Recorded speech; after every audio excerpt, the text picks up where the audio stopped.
you've got other folks. Remember, they were caught in J6 doing some nefarious things. Well, some other folks were caught trying to set up, crimes of white supremacists, to do bad things to these people that are, dressed up in other types of outfits holding the flags for pride. These terrible people.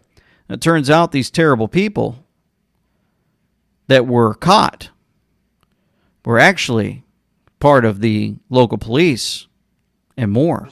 Arrested. The dramatic scene unfolding in a small town in Idaho.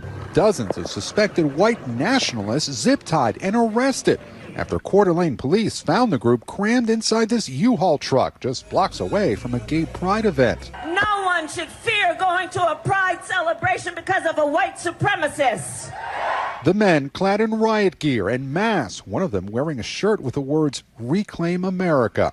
These guys stopped a U-Haul full of dudes. Authorities say they got a 911 call Saturday from someone who spotted the men at a hotel and described them as the Little Army. They were all wearing similar attire.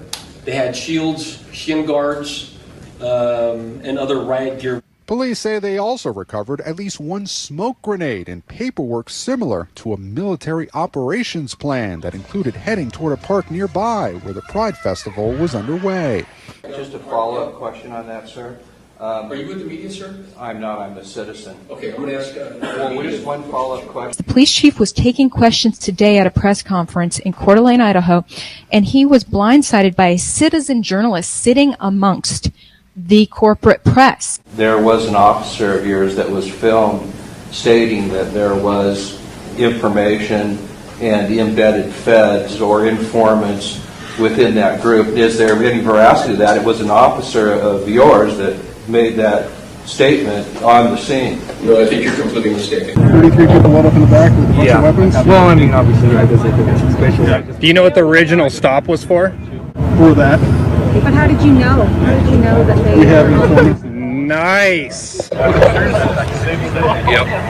You guys didn't get it. For every group that's out here, there's somebody inside that group that's calling us. There's somebody inside that group that's calling us. These were not Antifa in disguise, nor were they FBI members in disguise. You're making a statement one way, and this video isn't something that was been ginned up in some conspiracy manner. It's actually someone who videoed an officer of yours on the scene. Hang on. Since this is a press conference, I'm going to ask you to be quiet, and I'm going to answer questions from the press at this point. Ooh. So he's basically telling them, well, we don't want to talk to you because you're asking a real question.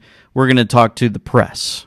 Those that we know will not ask us questions related to the truth, because you guys know that these folks right here with masks on and these perfect, looks like they're military folks wearing all this gear to make it look like they're going after folks with, pride flags and more.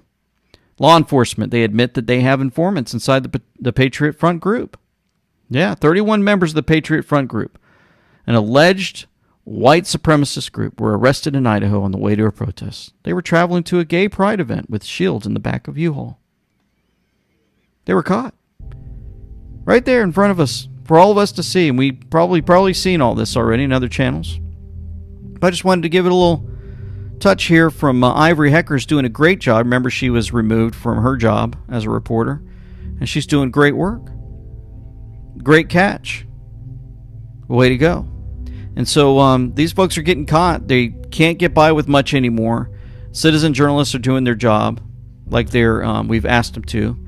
This guy right here knows he's guilty. He knows he can't answer the questions correctly, and he doesn't want to talk to him anymore. We need our own press who are trained and paid to ask the right questions. Here we go. So anybody that's involved in anything whatsoever with going against these pride events, right, as they set this stuff up for us to see, and then they plaster it all over the mainstream media and say, look at these haters, these mean people, because we know normal folks won't waste their time to go to these events and try to do anything to hurt these guys at all, to hurt the pride events. Oh no. But we've got to keep this narrative going. Got to keep it pushed to let these folks know that, we got to take care of them, and there's a lot of haters out there when there's no such thing. So that's the battle we're involved in for our children, in the schools, for our children,